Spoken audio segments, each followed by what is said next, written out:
Hello, કેમ છો sir? એકદમ મજામાં ડિયર. આપણે શરૂઆત કિશોર કાકાની સ્ટાઇલમાં કરીએ તો કોઈ એવી લાઈન થઈ જાય એમની.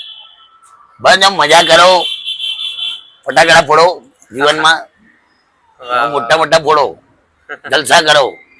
અને એકદમ મજા જ કરો, બીજું કશું કરવાની જરૂરત જ નથી. વાહ વાહ, મજા પડી ગઈ. તમારા ફેવરેટ ડિરેક્ટર કોણ છે જેની સાથે તમને ફરીને ફરી કામ કરવાની ઈચ્છા થતી હોય? આમ બે ત્રણ છે. હા, તમે ફૈસલ હાશમી તો ખરો જ, સવાલ જ નથી, એમાં કોઈ ડાઉટ જ નથી. પછી નિશિત બ્રહ્મભટ્ટ છે, વિરલ છે, ઘણા બધા ડિરેક્ટર્સ છે, બધા બહુ જ છે. અને કેડી સર છે, જેની સાથે મેં કામ નથી કર્યું, મારે કરવું છે. વાહ. પણ હવે આમાં કેવું છે, પેલું એક થોડીક કોમેડિયનની છાપ પડી છે, એટલા માટે પણ હું એવું માનું છું કે એક એવો એક્ટર છું જેને કોમેડી આવડે છે. હા, પણ હવે કરીએ, હવે મજા કરીએ, આગળ જેમ જેમ બધા ડિરેક્ટર્સ લેશે એમની સાથે સરસ સરસ કામ કરશું. વાહ વાહ. આ તમે એમ તો કોમેડીના કિંગ છો, અને તો તમારી એવી કોઈ ઈચ્છા ખરી કે ઇન્ટેન્સ કેરેક્ટર તમને મળે? ઓફકોર્સ મારી બહુ જ ઈચ્છા છે, અને સદભાગે થશે પણ ખરું, કેમ કે એક બે એવા એપ્રોચ થયા પણ છે, અને થશે, અને બહુ મજા આવશે. કોઈ એક કો એક્ટર ચૂઝ કરવાના હોય કે એની સાથે તમને ફરીને ફરી કામ કરવાનું ગમતું હોય?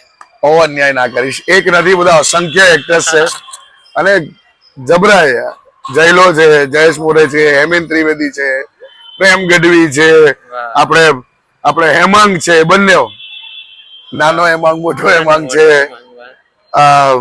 ગૌરવ છે, આપણે પ્રતિકભાઈ હોય, એટલે બધા, એટલે કોનું નામ દઉં કોનું નામ, આપણે માઇકલ છે,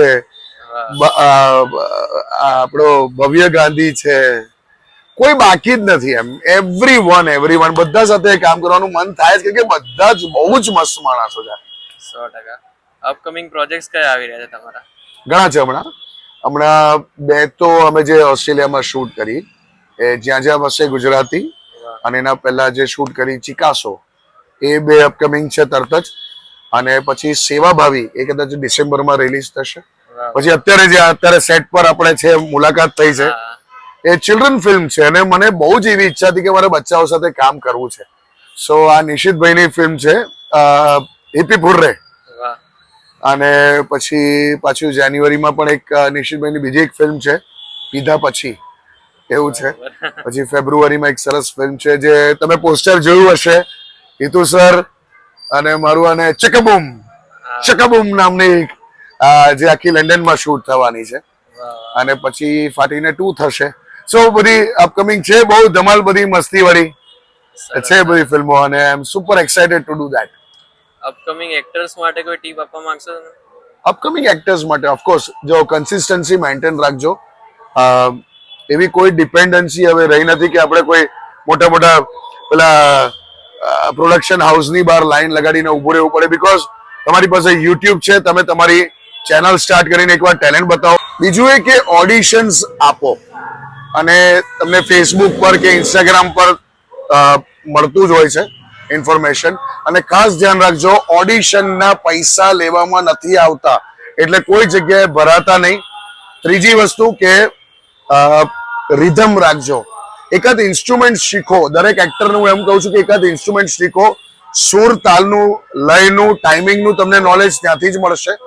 સો એક ક્રાફ્ટ તમારો પોતાનો તૈયાર કરો, અને ઇન્ડસ્ટ્રી ઇઝ ગ્રોઈંગ ફેન્ટાસ્ટિક, એટલે તમે આવો, you are most welcome. Thank you sir.